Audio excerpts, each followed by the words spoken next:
এখন রান্না করব মুসুরির ডালের চচ্চড়ি। তার জন্য মুসুরির ডাল ধুয়ে ভালো করে পরিষ্কার করে নিয়েছি।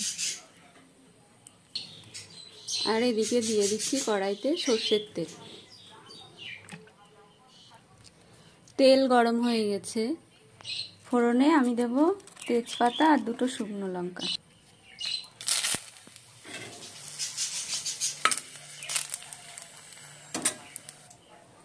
আর দেব আগে থেকে কেটে রাখা পেঁয়াজ কুচি।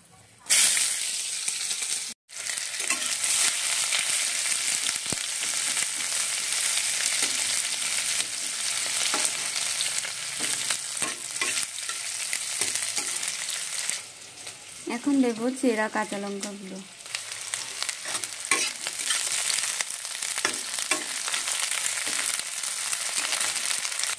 আর দিয়ে দেব রসুন কুচি।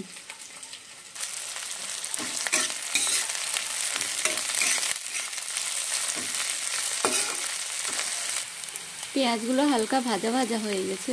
এখন এর মধ্যে আমি মুসুরির ডালগুলো দিয়ে দেব।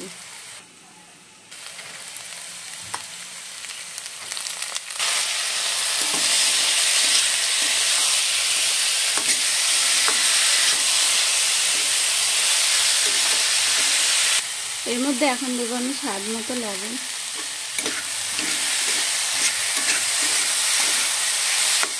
আর দিলাম হলুদ গুঁড়ো।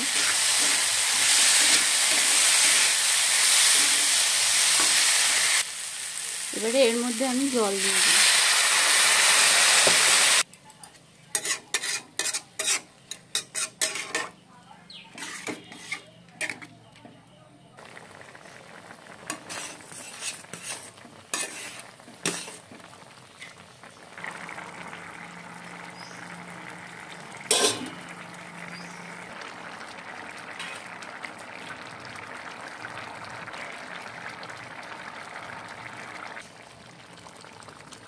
রান্না হয়ে গেছে মুসুরির ডালের চচ্চড়ি। এটা এখন আমি নামিয়ে নেব।